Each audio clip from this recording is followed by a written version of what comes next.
आजकल श्रीवास्तव जी शादी विवाह में इतनी अधिक फजूल खर्ची होने लगी है, हमें लगता है कि 1-8 करोड़ रुपए लोग ऐसे ही फूंक देते हैं। करोड़ों करोड़ों रुपया फूंक रहे हैं लोग आतिशबाजी में, सजावट में। अच्छा, कितना भोजन वहां बर्बाद होता है आप देखे होंगे। आजकल जो भंडार वो होता है विवाह का भोजन, शादी ब्याह का, थोड़ा सा खाया, भरी के भरी प्लेट डस्टबिन में, फिर कुछ ले लिया, फिर फेंका, कितना भोजन बर्बाद हो जाता है। अब विचार करिए, उसी भोजन को बचाकर और किसी गरीबों की बस्ती में बांट दिया जाए, किसी भूखे के पेट में डाल दिया जाए तो कितना बड़ा पुण्य होगा। जो पैसा झूठी शान दिखाने में बर्बाद किया जा रहा है, वही पैसा झूठी शान में ना लगा करके और कहीं दीनहीनों की सेवा में, किसी गरीब की सेवा में लगा दिया जाए, किसी बच्चे के शिक्षा में, पढ़ाई में लगा दिया जाए, तो बताओ जो बच्चों का ब्याह हो रहा है उनके लिए ज्यादा आशीर्वाद मिलेगा कि नहीं? उनका जीवन और सफल और सुखी होगा।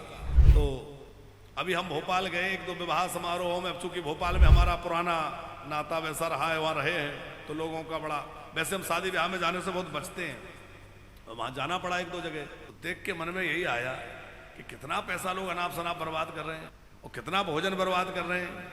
और पंकज जी, आपकी बात हमें याद आ जाती वहाँ देख करके कि जितने में इन्होंने इतना सब तमाशा किया, इतने में तो कितनी गैया भोजन कर लेती, कितनी गैयाओं को बढ़िया चारा मिल जाता, कितनी गौशालाओं में भूसा डल जाता, गैया मैया का साल भर की व्यवस्था हो जाती, भूसा डल जाता।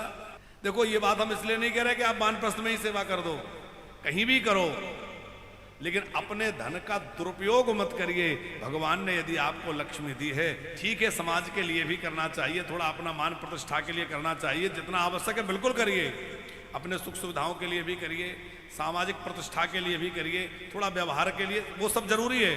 लेकिन साथ में ये ध्यान रखिए कि कहीं हमारे धन का दुरुपयोग तो नहीं हो रहा, अनावश्यक तो नहीं फेंक रहे हम, डस्टबिन में अन्न तो नहीं जा रहा, बर्बाद तो नहीं हो रहा है। हम तो एक बात और निवेदन करते हैं श्रीवास्तव जी कि भोजनों में फिर से ये व्यवस्था होनी चाहिए कि बढ़िया सामने चौकियां लग जाएं और बढ़िया बैठने की व्यवस्था हो और प्रेम पूर्वक जो है परोसा जाए। वो भोजन ज्यादा सम्मानजनक है कि ये खड़े वाला ज्यादा सम्मानजनक है?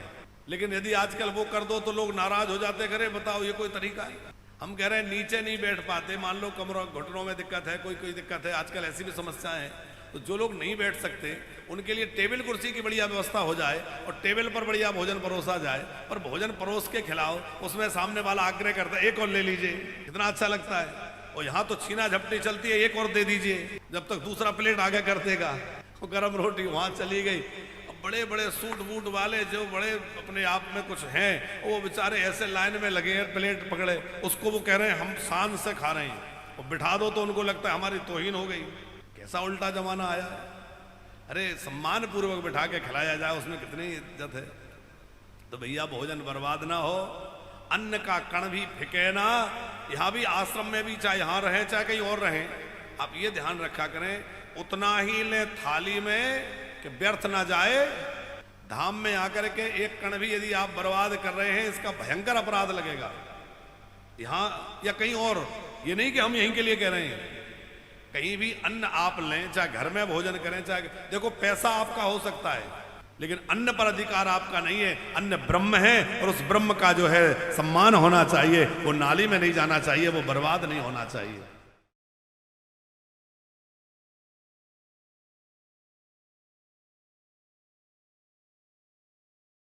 हमें लगता है कि हमने क्रोध पर विजय प्राप्त कर लिया, लेकिन छोटी छोटी बात में क्रोध आ जाता है, जरा जरा सी बात में व्यक्ति के अंदर क्रोध के चिन्ह उमड़ आते हैं।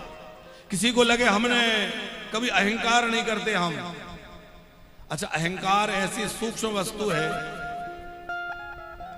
कि वो किस रूप में आ जाए पता ही नहीं चलता। ज्ञान का भी अभिमान हो जाता है, पर अभिमान का ज्ञान जल्दी नहीं होता कि हमें अभिमान है। ये तो दूसरों को पता चलता है कि इनको अभिमान है। ज्ञान हो जाए उसका ही अभिमान कि हम बहुत ज्ञानी हैं। अच्छा, अभिमान ना होने का अभिमान, अग्रवाल जी, अभिमान ना होने का भी अभिमान हो जाता है क्या?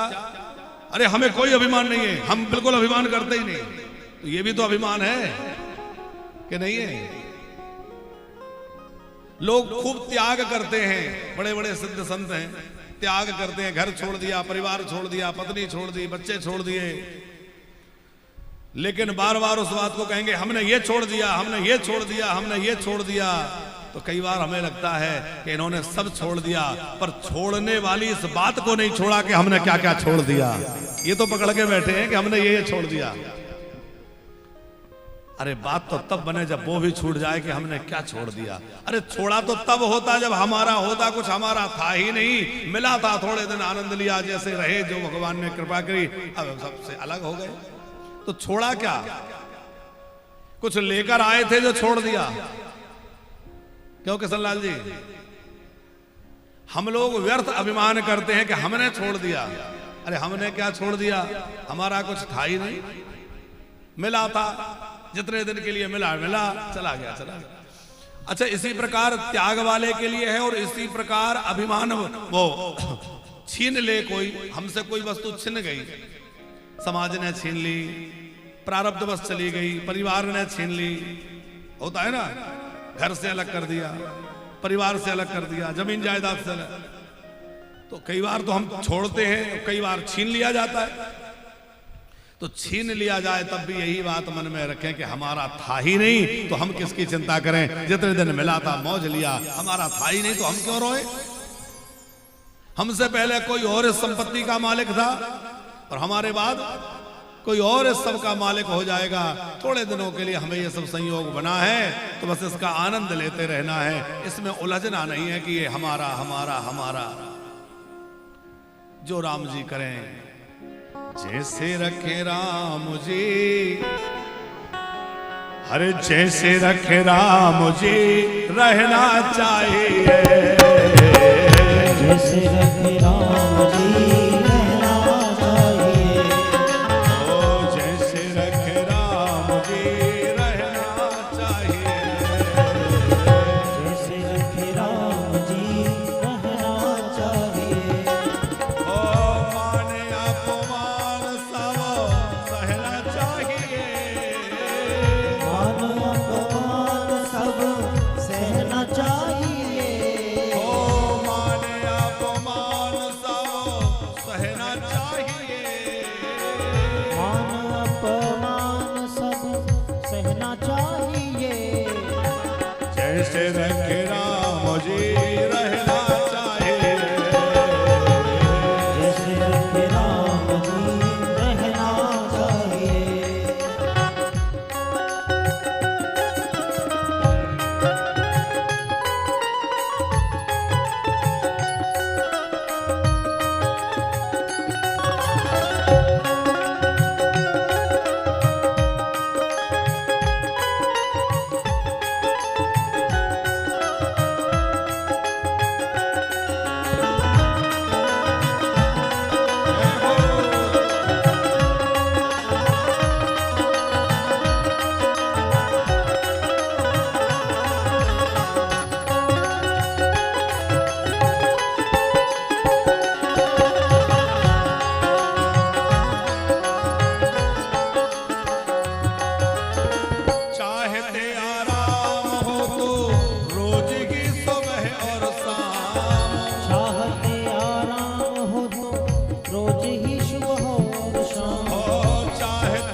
चाहिए।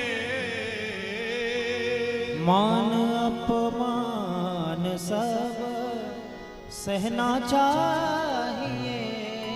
अरे जैसे रख मुझे रहना चाहिए। जैसे रखे राम जी रहना चाहिए। अच्छा, जिसको सम्मान और अपमान पचाना आ जाए, ये जीवन की बहुत बड़ी कला है।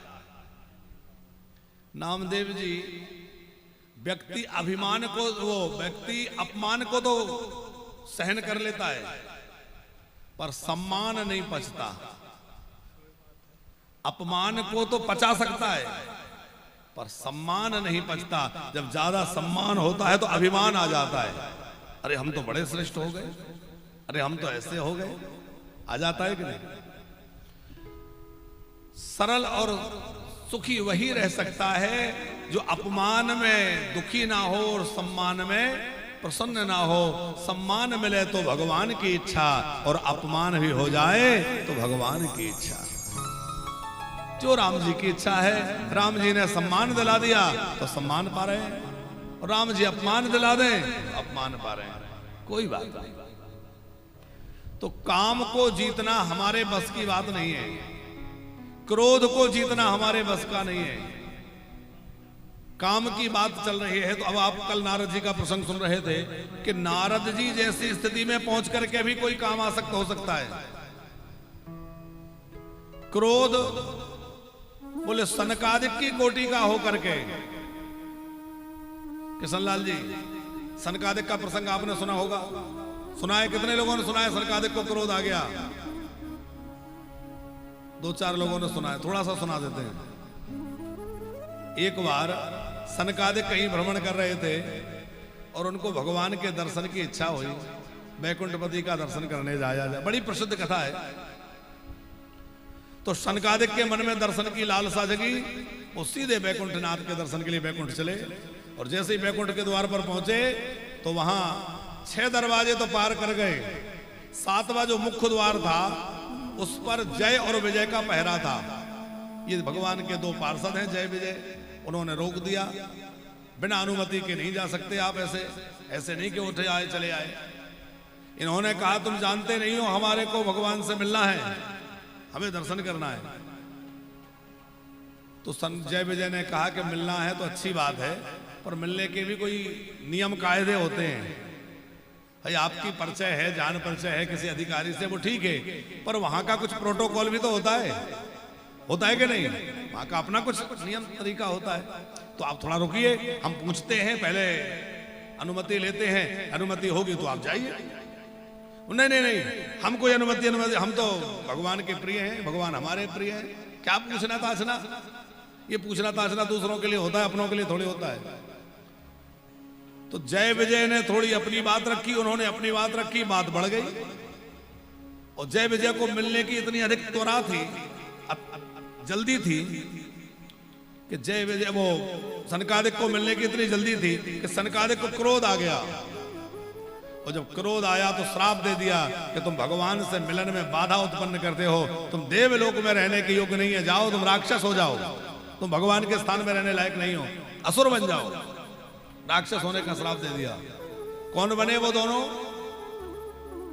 पहले बने हिरण्याक्ष और हिरण्याकश्यपु, फिर बने रावण और कुंभकर्ण, और फिर बने शिशुपाल और दंतवक्र। ये 3 बार उनको आना पड़ा। भगवान ने कहा तुमने कितनी बार मनुष्य होने का, राक्षस होने का श्राप दिया है? बोले 3 बार। तो बोले ये 3 बार जाएंगे तो मैं 4 बार जाऊंगा। क्यों? बोले इसलिए कि इन्होंने जो अपराध किया है वो मेरे द्वारा किया गया अपराध है। सेवक का अपराध भी तो स्वामी का ही अपराध है। आप वानप्रस्थ में आए हैं, अब कोई भी कर्मचारी आपके साथ अभद्रता कर दे, कोई गड़बड़ कर दे, तो किसका दोष माना जाएगा? चाहे जो करे, पर दोष तो हमारा ही माना जाएगा, क्योंकि भाई महाराज जी की व्यवस्था है। माना जाएगा कि नहीं? भले ही किसी कर्मचारी के द्वारा कोई बात हो या किसी के द्वारा हो, पर वह माना हमारा ही जाएगा। हम तो यहाँ बहुत ध्यान रखते, यही कहते भैया तुम लोग यदि किसी से गलत बोलोगे, किसी को परेशानी हो तुम्हारे कारण होगी, तो जिम्मेवारी हमारी होगी। क्योंकि लोग हमारा चेहरा देख के आ रहे हैं। टीवी में आप जुड़े, जो लोग टीवी के माध्यम से जुड़े या यूट्यूब फेसबुक से जुड़े, तो किसका चेहरा देख के जुड़े? महाराज जी को हमने टीवी में देखा था, तो प्रायः लोग महाराज जी को देखकर आए कि नहीं? महाराज जी को ही सुना था, महाराज जी को ही देखा था, महाराज जी के कारण हम यहां तक आए। अब यहां आकर के कोई और इधर उधर करे या कोई और बात बताए तो पीड़ा होगी कि बताओ हम तो महाराज जी को देख के आए थे और यहां तो ऐसा हो रहा है।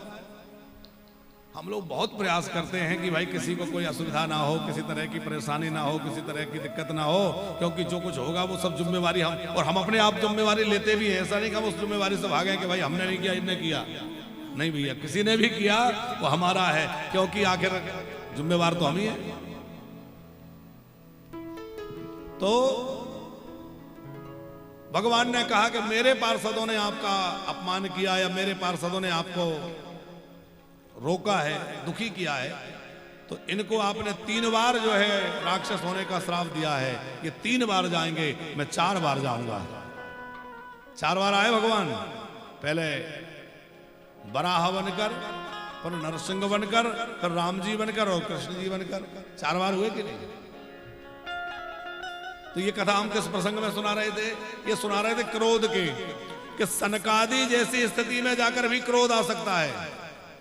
सनकादि तो निरंतर भगवत भजन में लीन रहने वाले हैं, इतने निर्विकार हैं कि उनकी आयु 5 वर्ष से अधिक कभी होती नहीं है। जैसे 5 वर्ष का बच्चा होता है ऐसे ही बने रहते हैं। उन्होंने वरदान मांगा हुआ है कि हम कभी 5 वर्ष के बच्चे से अधिक वय के ना हो। इनकी आयु तो बहुत है, क्योंकि ये सबके पूर्वज हैं। सबसे पहले सृष्टि में कौन प्रकट हुआ? ब्रह्मा जी ने सृष्टि का सृजन करना आरंभ किया तो मानसी सृष्टि पैदा करी। और मानसी सृष्टि में सबसे पहले कौन उत्पन्न हुआ? सनकम चा सनंदनम चा सनातनम मतात्मभो। सनक, सनंदन, सनातन, संत कुमार, ये 4 ऋषि सबसे पहले प्रकट हुए।